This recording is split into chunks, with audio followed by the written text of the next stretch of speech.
St. Mary Netherton Daily Chronicle, Evening Edition, March 21st, 1926.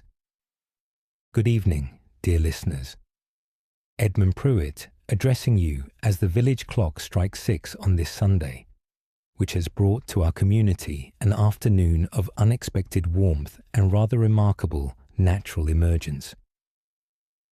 The day unfolded beneath the brightening skies Mr. Higgins anticipated, with the morning cloud lifting well before noon and the afternoon delivering temperatures that several residents described as more suited to May than March, the hours settling into what Mrs. Pemberton describes as the sort of Sunday when one removes one's cardigan and feels no regret, when the afternoon warmth invites the garden to stir and the spirit to match it. The afternoon's unusual warmth occasioned a remarkable occurrence near the southern hedgerows.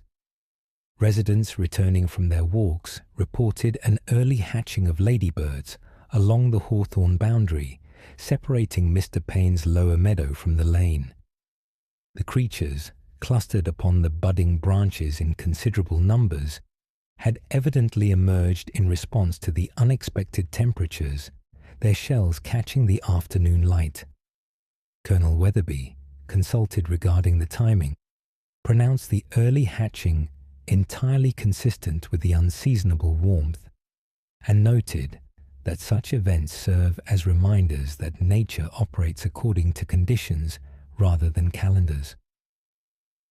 The afternoon Daffodil Promenade brought cheerful colour to the village lanes, with participants displaying yellow ribbons, primrose buttonholes, and one particularly festive contribution from Mrs. Culpepper, whose knitted shawl incorporated no fewer than 3 shades of the designated colour. Mrs. Hargrove pronounced herself delighted with the turnout and looks forward to future promenades when the planted bulbs themselves shall provide the golden welcome.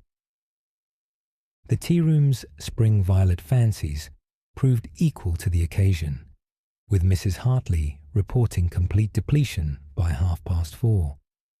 The confections drew particular appreciation from several patrons who remarked upon the subtlety of the floral notes, a quality the proprietress attributes to careful timing during the infusion. An announcement of considerable interest reaches us from the village's artistic community. Mrs. Ainsworth wishes residents to know that the newly formed Village Watercolor Society shall host its inaugural exhibition on the final day of March. The display, to be mounted in the parish hall, will feature 30 distinct perspectives of the church spire, each painted by a society member during the early months of this year.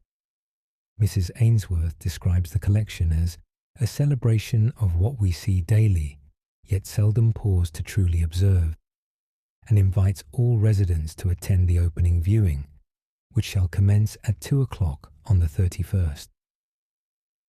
This afternoon's market square offered an unexpected musical diversion.